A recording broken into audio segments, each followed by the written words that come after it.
terrible pain. In my native land, that moment is called the wounding. Without the wounding, there can be no healing. And without the healing, there can be no birth of the wisdom that knows beauty and sees truth. I am Zaria Alsacia. And I am Jake Aldrich. We are healers. And this is a story about wounding, healing, and finding beauty and truth.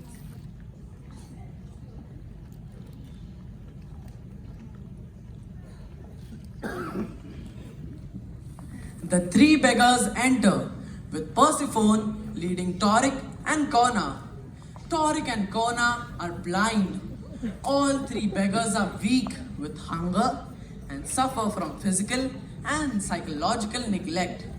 At some distance behind them walks Death, who keeps his distance throughout the scene, watching. Are we near the village, Persephone? I can see it in the distance, Tonic. Is it a generous village, Persephone? No more generous than any other, and no less Kona. What is the name of the village, Persephone? Morning Star, the village of Morning Star. Please, madam, could you spare anything for the poor? I cannot give you anything. I don't have enough for me and my son. Do you have food in that sack? No food for you.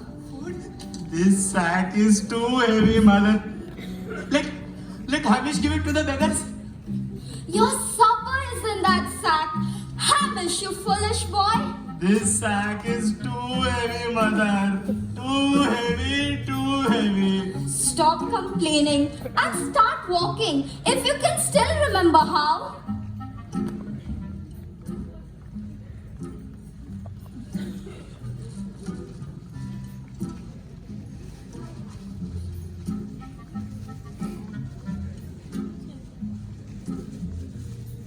A potato for you, a potato for you, a potato for you.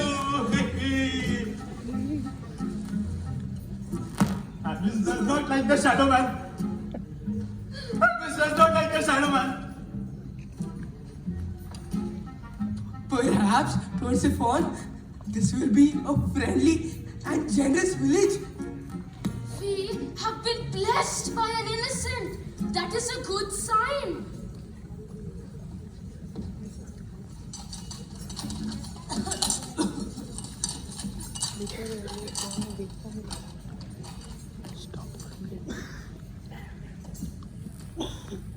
Kela Bessoin enters with Marcel and Thomas Bessoin, her children.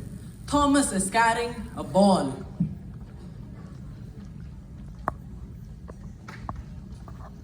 Thomas, you and Marcel stay here outside the shop while I go and buy some bread. And don't let Marcel wander off. It's very dangerous for a deaf and mute girl to be alone. She's so curious about everything, mother. But I'll watch her. Don't worry.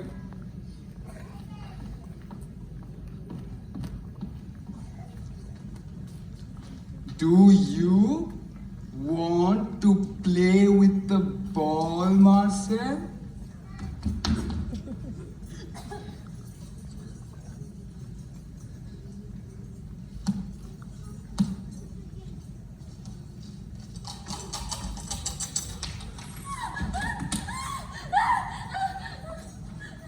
Marcel, it's all right.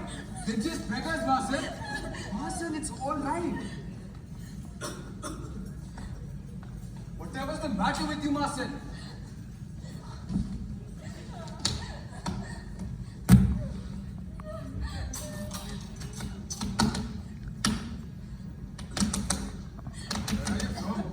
We are from nowhere, sir. Could you spare anything for the poor? No, sir. No, I don't have anything to give you. Sir, please.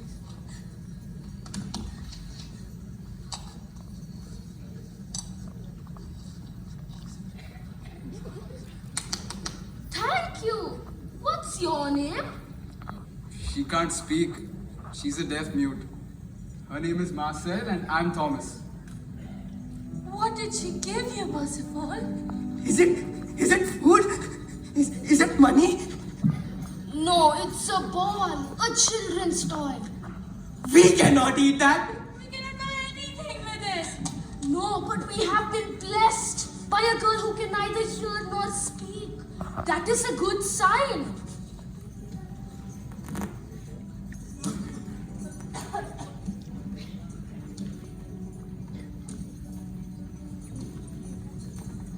I've got the bread.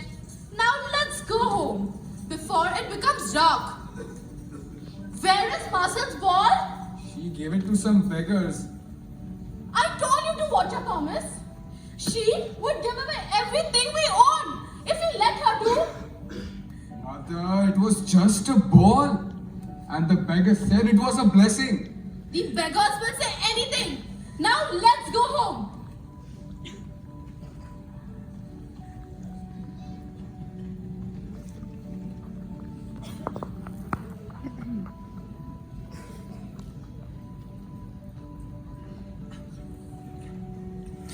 Near the village of Morning Star, there was a hill, and on the hill lived the nobles who governed the surrounding country. Governance is a burden as heavy as stone, and that great weight had already wounded the fragile spirit of the young woman who lived in the villa.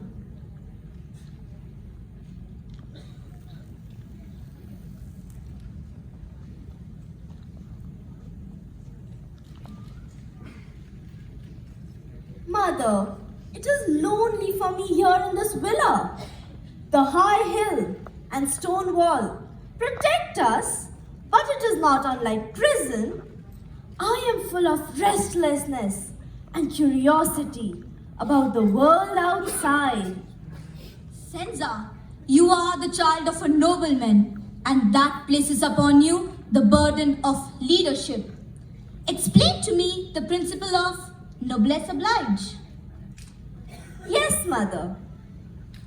Those of us of higher birth must always treat those of lower birth with politeness and tolerance, and we must use our skills, talents, and education to lead wisely. Noblesse oblige.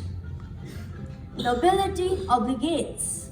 That is a very precise answer. Now, Senza, I have a task for you to complete. Judging by your recent and numerous statements about loneliness and restlessness, you should be happy with what I'm about to say. The time has come for you to go beyond these walls of this villa. You are to go as an ordinary wanderer, unaccompanied. You are sending me to find a husband, Mother.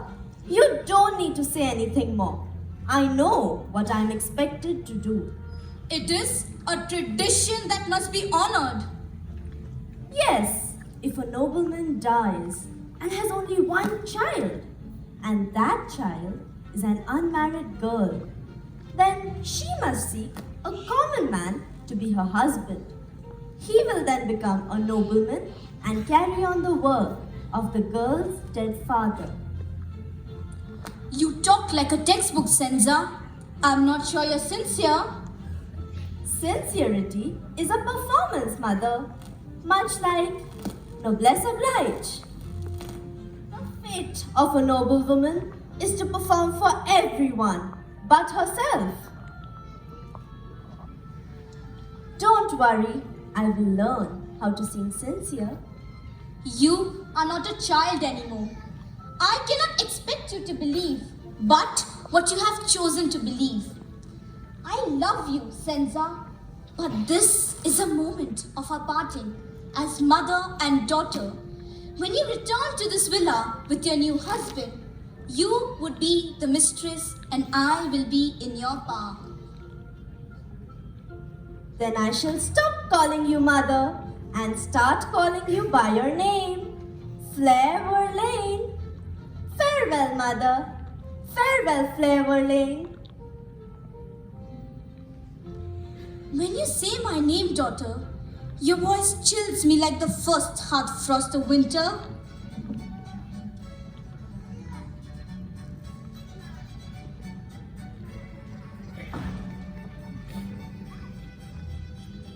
Spencer Verlaine, the only child of Flair Verlaine, prepared to leave the villa alone to seek a husband among the common people.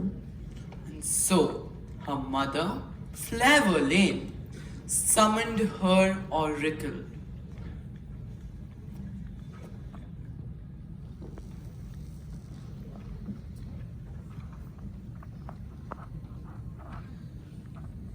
You wish to see me, Baroness Verlaine? Yes, Marta. My daughter Senza is preparing to leave this villa tomorrow morning in search of a future husband. I see, Baroness. You are my oracle. I must ask you to look into the future and see what fate might befall my daughter. Yes, Baroness.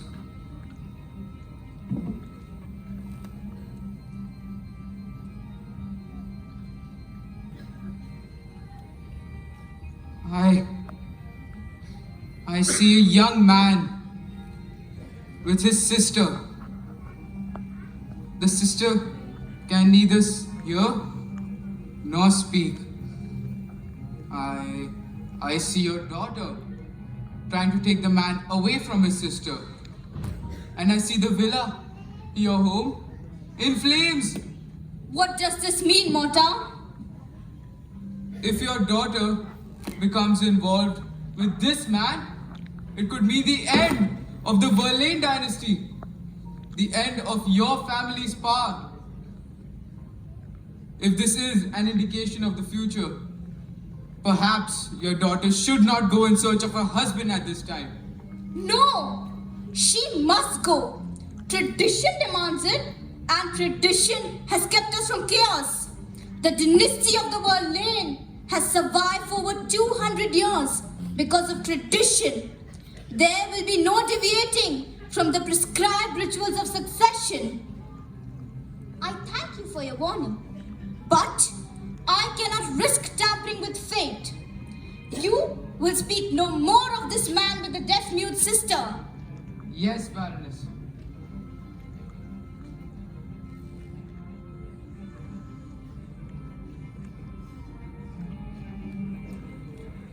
Flavor Lane's oracle knew that he had to obey the Baroness, but he also had to obey his own survival instincts. That's why he summoned Artemis Dawn, the assassin.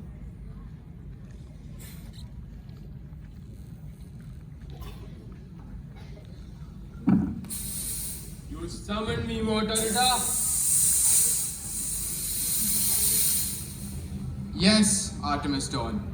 Regretfully, I summoned you. To summon an assassin is easy, but to send him on a mission is difficult. That is so. You are like an arrow, Artemis Dawn, and I am like a bow. To send you on a mission is like to shoot an arrow straight into the heart of a victim. You flatter me, Morta. I'm not as swift as an arrow, but I always hit the target. I know. That is why I want you to work for me. The Baroness's daughter, Senza Verlaine, leaves the villa tomorrow morning in search of a husband. I want you to follow her secretly and quietly. I see, but why hire an assassin for the simple job of guarding the Baroness' daughter? Somewhere beyond the walls of this villa lives a young man who has a deaf and mute sister. If the Baroness's daughter chooses this man to be her husband, it will mean the end of the Verlaine dynasty. And you and I will no longer hold our positions of power and privilege. What is the name of this man? I do not know, nor do I know where he lives. But I do know this. If the Baroness's daughter chooses this man to be her husband, you must kill him. I understand. nobody must ever know that you killed him. And no one must ever know that you and I ever had this conversation. I understand. You will be rewarded well for your services, Artemis Dawn. Don't worry. I hope to hear only good news from you. Don't worry. Don't worry. Your orders will be carried out, Moderata.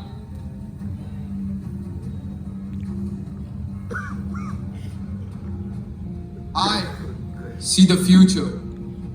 And that is a gift, which is both a blessing and a curse.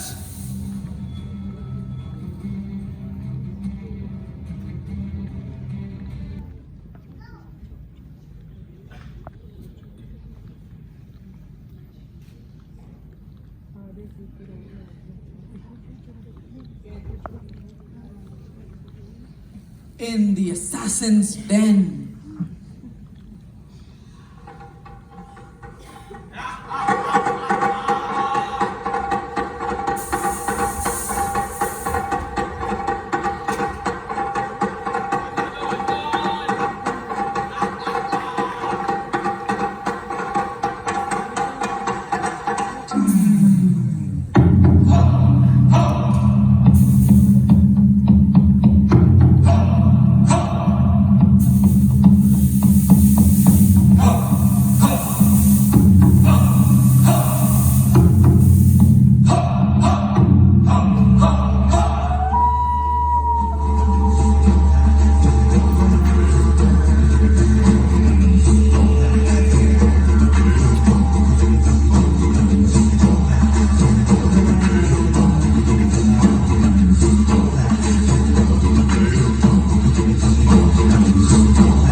The next morning, Senza Verlaine set out from the villa on a search for her husband.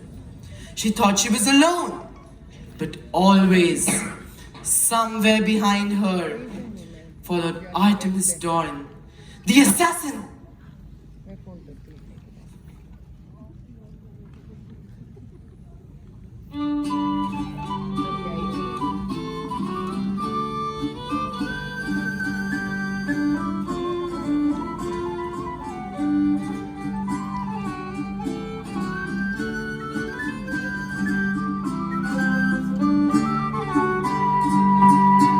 One misty, moisty morning, when cloudy was the weather, I met with an old man. He was clothed all in leather, with ne'er a shirt upon his back, but wool unto his skin, saying how do you do, and how do you do, and how do you do again.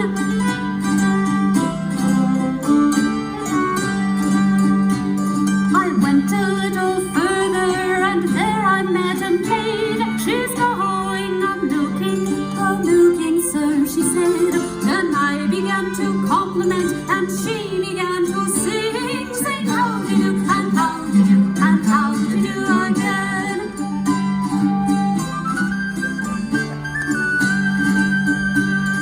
This maid, her name was Dolly, clothed in a gown of gray. I being somewhat jolly, I persuaded her to stay, and with many kind embraces, I stroked her double chin, saying how do you do, and how do you do, and how do you do again.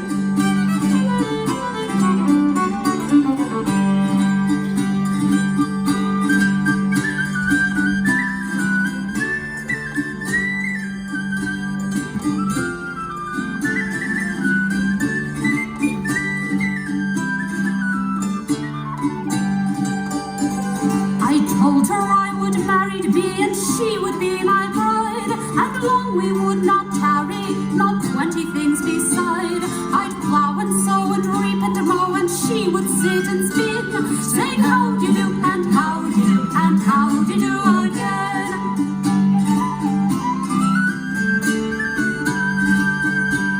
Do you not know my father? The damsel then replied.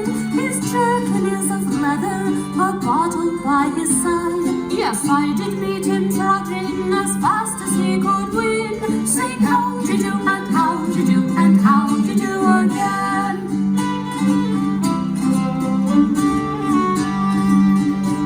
Kind sir, I have a mother beside a father still.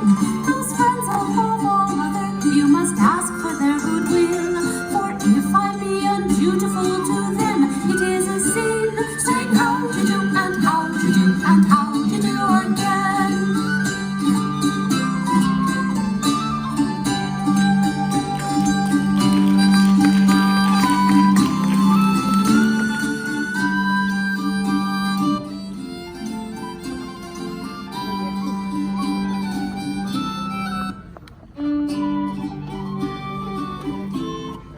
As night fell on the first day, she came to a house of a forester and his family in the deep forest through which she was passing.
Jeremiah Wood, why are you so late home tonight?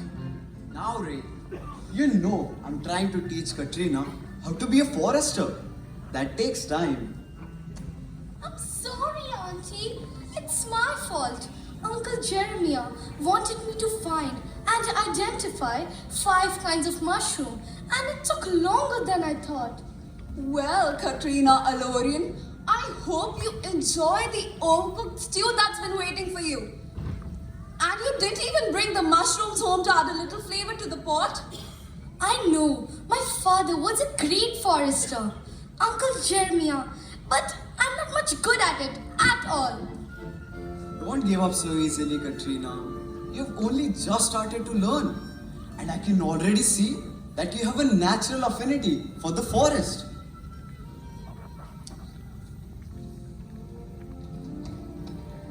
Who could that be? At this late hour?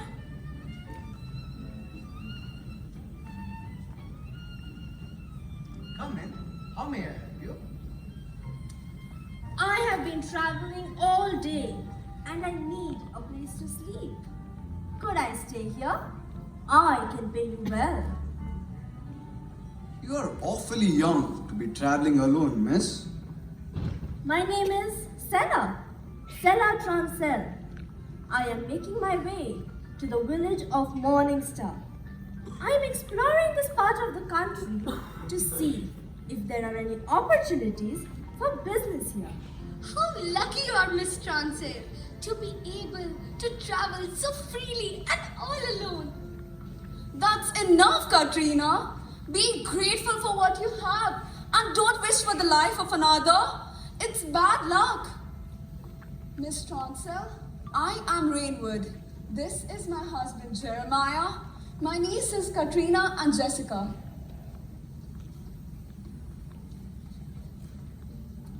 You have not answered my question yet. May I sleep here?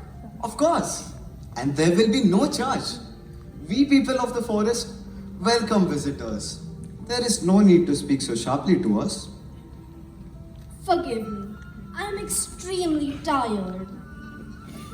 What sort of business do you do, Miss Transel? Nothing much. Just some trading in clothing and furs. First, I'm sorry, Miss Chancel. I do not believe in the killing of animals for the use of their pets. You are entitled to your own opinion, Miss Alorian. Frankly, I am not seeking your approval. Nor do I want to argue with you about my business affairs. Well. We are not getting off to a very good start, are we? Perhaps some food will help ease our touchy tempers. Come, Jeremiah, help me prepare the table. Katrina, you remain here and keep our guests company. So, you wish to travel about like me, Miss Alorian? Yes, I have lived in this forest all my life. Where are your parents? They both became ill and died during the great sickness. Our aunt and uncle have looked after us ever since. Do you know the forest well? Yes, I'm an apprentice forester. Perhaps you would be willing to be my guide on my journey to Morningstar. I can pay you well. I am not sure of the way, and I'm becoming extremely bored with traveling alone.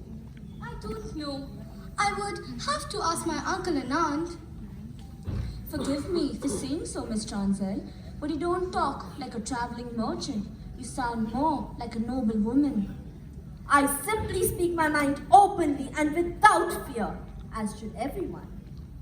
Now, will you accompany me or not? I can pay you well.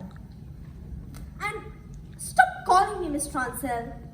You can call me Sella. I will call you Katrina. I told you I would have to ask my uncle and aunt. Sella, just out of politeness, if nothing else. Supper is ready, Miss Chancel. I want your niece to be my guide on my journey to Morningstar. Is that acceptable to you? Trina is in training to become a forester. She does not have to be a time to be a guide. But it is up to her to decide. She is not a child, nor a slave, and can choose her own path. Oh, Uncle Jeremiah, I would be back in just 2 days. It would be such a great adventure for me. Then you better go, Katrina. Jeremiah and I don't want to have to listen to you complain for the next month if you don't go. Then it's settled. Now you may serve me supper.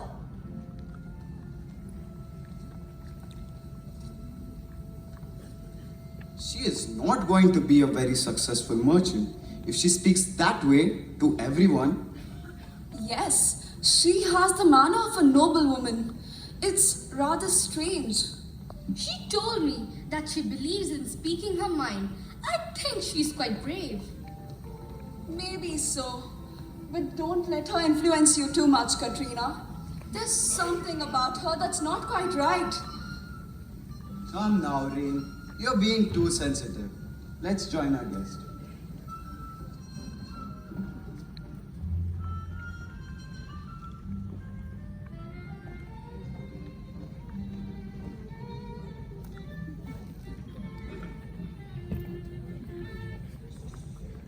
And so, the next day, Katrina Alorian set out with Senza Berlin through the forest to the village of Morningstar. On the way, they met Tawny Nestor and her son Hamish, a boy who was considered by most to be a dunce. Donnie and Hamish were gathering berries, and Hamish, the so-called dunce, was about to surprise Senza Verlaine.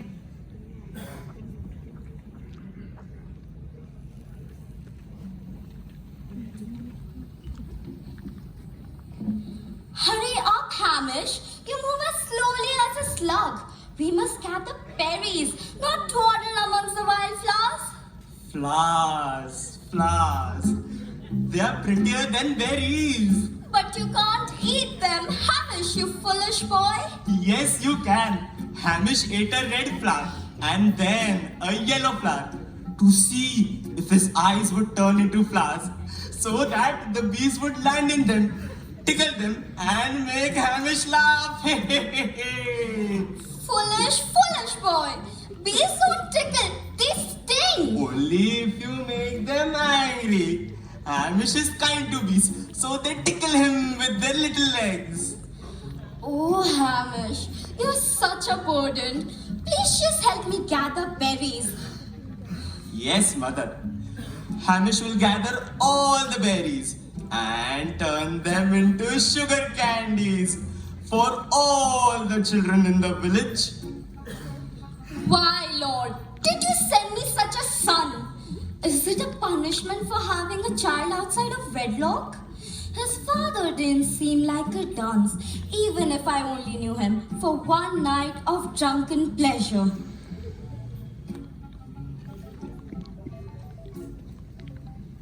Hello. We are on our way to the village of Morningstar. We are on the right path, aren't we? Of course, Morningstar is not that way. What are you doing in the forest, madam? Gathering berries, of course. What else would I be doing here? I am no poacher. Is that what you're getting at? Who is this young man? My son, Hamish. Hamish, say hello to the travelers. Hello to the travelers. Are you mocking me, boy? No, madam. The boy's a dunce. He doesn't know what he's doing.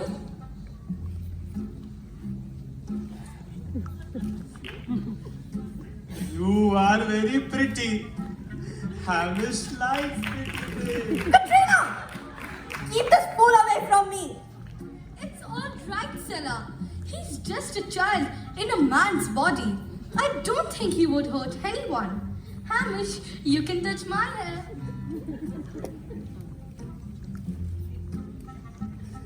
Hamish likes you. You are an angel. Here is a flower. If you eat it, maybe you will smell like the flower. Oh, thank you, Hamish. And I'm sorry that I don't smell like a flower at the moment. We have been walking all day and we're not so fresh and ladylike at the moment. That's enough, Katrina! We must press onwards. Come on, Hamish. We must pick berries, not dawdle with these travelers. Stella! What? I don't want to be treated like a servant. Why not? Because I don't want to be treated like a servant. I am sorry, Katrina. I won't pay you for being my guide. You have been an excellent companion and a good friend. Why were you so alarmed by Hamish, Stella? I'm not used to men. Most of my workers are women. And people don't usually try to touch me. I was just curious about him. That's all. A beautiful woman like you, men must always be flirting with you. Beauty. I don't have time for that sort of thing. The man I will marry will have to be interested in much more than just beauty. Come, let's go.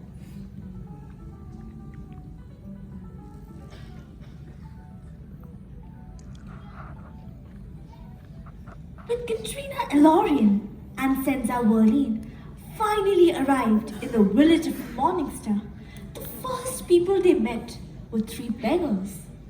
Senza Verlaine had never before seen beggars.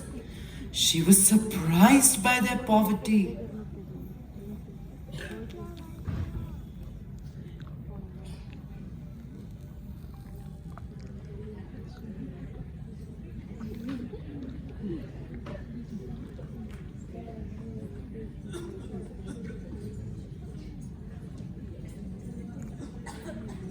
My stomach has shrunken into a painful little ball.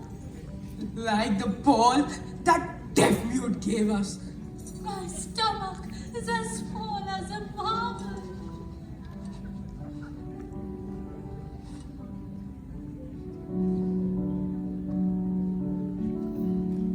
Please, your madams, could you spare anything for the poor?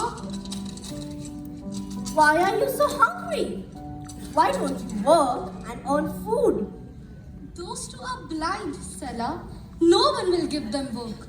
And the third one looks after them and is crippled. So he neither has the strength nor the time to work for money. I see. You, the crippled one, come here.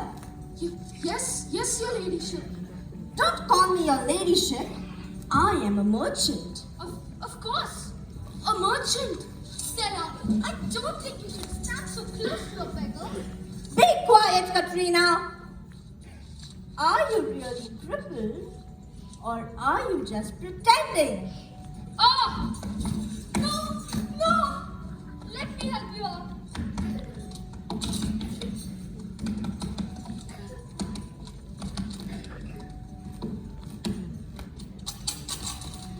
Thank you, kind traveler. I fainted. I thought I was going to die. Here, buy some bread for you and your friends. Thank you.